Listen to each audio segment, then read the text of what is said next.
Hi everyone. So this will just be a quick system operation video. This is in accordance to the GE quality checklist. So as you can see, I'm gonna do it the old school way. I'm gonna have both plus web right here as well as oep.com open. This is usually how we do it. But alternatively, you can just use the functions right here. They're similar to the ones on OEP, but I will show you how to do it the traditional way.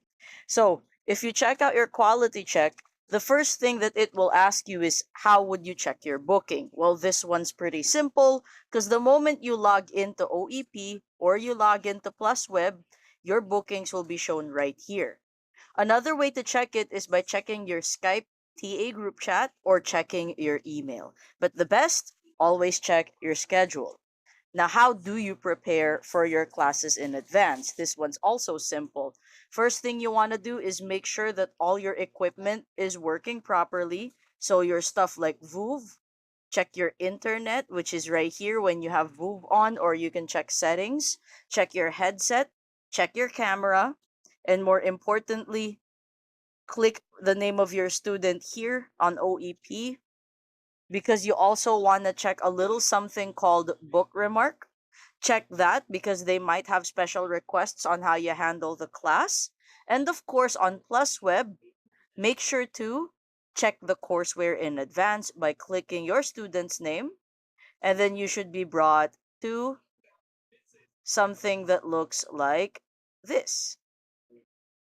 So remember, when preparing for your class in advance, check the book remark, check whatever courseware you're going to use for the class, check your equipment, headset, camera, internet, check VOOV if everything is working fine. Now, speaking of book remark, for book remark, what is book remark? It's a message that tells us whatever special requests a student may have. So you can find your book remark by clicking the name of your student on OEP, scroll all the way to where it says student info. Book remark is here. Sometimes TA will send you a message on the TA Skype group chat so you can check there too. Now, what if your student did not show up on time? What should you do? So let's take this student for example. So I'm going to go back. So you can go back to your schedule by clicking my free time. So let's say this is your student, 6 o'clock. And remember, this is all being done on the OEP website. So when you click it, you go to class detail. Let's say your student or your class starts at 6 o'clock. So by the rules, you should be in VOOV waiting as early as 5:58. Always enter VOOV 2 minutes before. So if it's 6 o'clock and your student is there, just admit them on VOOV. But what if they're not? Let's say it's 6:01. 6:01 and your student's not there yet. You want to start by clicking class remind. You're going to get a pop-up like this. Class remind sends an automated message to your student that they have class. After clicking class remind, click copy all and send the message to your Skype TA group chat. So I'm going to show you what that message looks like. So let's say you're done clicking class remind, right? So I'm going to pull up a notepad. So I'm going to put it here. Click copy all. You know you did it right because it would briefly show the word copied. And when you paste it, it looks a bit like this. See my notepad? There you go. So now, on that space that says remark, you need to type something in there because TA will not know what to do if you don't type anything in there. So keep the message something simple like student not yet in meeting, sent reminder, please contact, thanks. And remember, when you send your message to TA, I'm going to show you an example. I'll show you how I would send messages to my TA. When you send the message, don't forget to tag your TA. So again, step 1, if it's 1 minute past the class time, student not there yet, click class remind, then click copy all, paste it on Skype like this, type something on the remarks, tag your TA, and don't forget to send it. Always remember those steps. Now, for the next part, how should you complete the class? Now, how you complete the class is also the same thing you'll find here on class details. For trial lessons, you may find 3 levels of completion. Complete and high purchase intention just means they're most likely going to buy the lesson. So means maybe they're not sure yet. And no purchase intent or no PI simply means they're not interested. Now, it really won't matter much what you click, but it's always good to be accurate. So let's say your class is finished, and remember to do this within 50 to 55 minutes from the end of your class. Let's say you're done. You can click, I'd say just click complete and high purchase intention, complete and save. It's always those 2 buttons. When completing a class, complete and save. Do it immediately after the class to avoid OT, and so you get paid for those lessons. Complete and save. Now, next thing on that list is to check who the TA of this class is. So, how do you find out who the TA is? On the class details section, you scroll all the way up so it refreshes like so it might go away like that. So again, always click your student's name. And on class details under student info, you get to see whoever the TA is, like so. So in this case, let's say the TA's name is Jimmy. This is Jimmy. So it's important to check who the TA is because sometimes they might just be in your Skype group or sometimes not.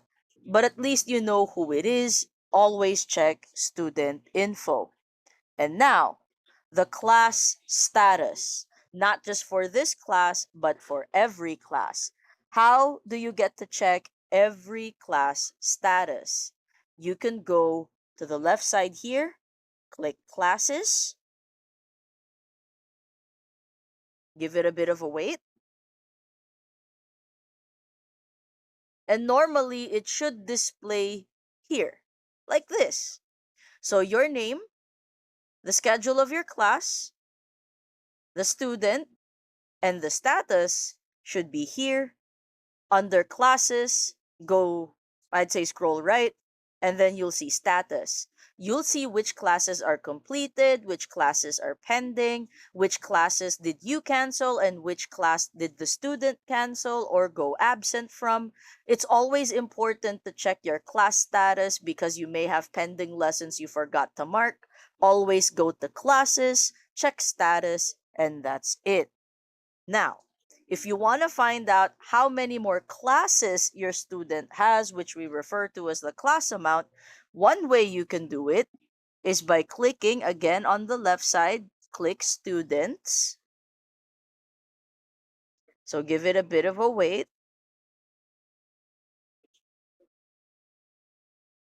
Under students, you would normally get a list of all your students, just like this. Their overall balance would be found here. If you want to break down just where the balance goes, you can also click their name. You can do that, but just an overview. Their balance will be here overall from OEP. Now on Plus Web, if you want to be specific, from Plus Web's homepage, click your student's name, and under course type, you'll also see the number of classes they have remaining. This is more of GE. So you can see that they have 48 lessons left for daily English and 8 classes left for business. But that's 2 ways for you to check the class amount. One is from OEP by clicking students and going to where it says balance.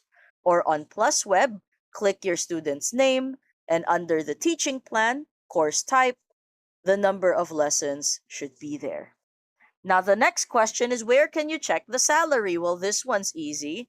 From OEP, scroll all the way down, click salary check, and you can do the same thing on Plus Web. Scroll all the way down, click salary check. Check your payslip every 21st or 22nd. Make sure that the amount is correct, or at least let your TM know. So again, how to check salary? From OEP, go down to the left side, click salary check, or on Plus Web, just click salary check. How do you check the buying rate? So there's two ways for you to do that. From OEP again, on the left side under statistic report, click buying rate report. Now let's focus on these two things, failed trial and failed trial black. Failed trial means the student did not buy your lessons because he or she was dissatisfied with how you handled the class. While failed trial black means the student might not have time or the budget at the moment to purchase the lessons. It's very important that we can tell the difference between these two so we can have effective trial lessons. So again, to check your buying rate, go to the left side. Under statistic report, click buying rate. And remember, failed trial means the student was not satisfied with your teaching style. Failed trial black means there are other factors beyond your control, like time or budget. From the Plus website, you can do the same thing. You might see statistic report, buying rate report. When you click it, it just opens this up. Now, what's next on our list? On business English lessons, how do you hide the catalog? So, let's say you have a student who's in business or has business lessons. From the teaching plan section on Plus Web, let's say business, so click the business tab under course plan. So let's select one of the lessons here because this is a demo account. Sometimes your business English classes might show up like this. If you notice on the left, there is the page by page catalog. If you want to hide that, click the three lines up here, top left, and you can adjust how big the material is, and there you go. That is how you hide the catalog on the old daily English courses or the old business English courses. That's because those courses are PDF files. So always just locate the three lines on the top left corner, and this is regardless of whether you're using Chrome like me or you're using Edge. Now, for the new daily English program, how do you open a material and play the PowerPoint? From the teaching plan on Plus Web, from the business tab, go to daily. It's very important you pay attention to the course type because sometimes we might complain to TA we don't see the material. That's why you need to check if the student has daily English or business English. So from the teaching plan section on Plus Web, click daily. So let's select one of these new materials. Always check it has the word new. For real students, you don't have to worry. But let's say you open up your new daily English material and it looks like this. You obviously can't teach the lesson if it looks like this. So there's two ways for you to play the PowerPoint. One is by clicking the play button, Control Enter on your keyboard, or just click the button. You can click the button like so. Again, that's the play button. On the bottom part, usually below the slide, you can click this or you can use your keyboard, Control Enter simultaneously. Now, of course, with the new daily English material and some business English material, audio and video content can be found. But where can you play the audio and video content for the new daily English and higher level business English material? Just here on the right side where it says audio and video. So you can hide or show it by clicking this button here audio and video, top right corner, so you can hide it like so for more space. But if you want to show the audio and video, just click where it says audio video, and then the audio and video section will appear. So that's basically how you navigate the system in a nutshell. A lot of the stuff you can do on OEP, you can now do on PlusWeb, so you don't need to worry about opening two websites, but you can still have it both ways like this. But just to save time and effort, you can just go and maybe use the plus web functions, but don't forget how they work because they're kind of the same. If you have any questions, if you want me to cover other stuff, just let us know. But for now, these are the essentials to help you pass the quality check. Thank you so much for taking the time to watch this video.